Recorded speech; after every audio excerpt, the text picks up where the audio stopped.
In this video, I'm going to give you the answer of this question. The question is, whose company pioneered assembly lines to mass-produce cars?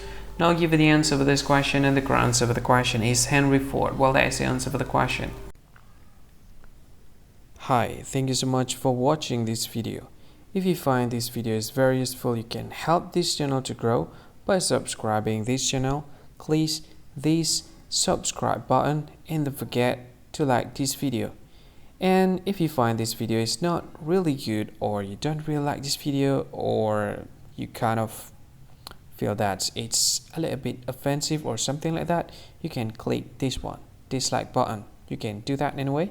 And if you want to share this video with your friend, you can share it by clicking this share button, and you can share it to any social media that you wish that is currently available at this time, like Facebook, Twitter, LinkedIn, and many others.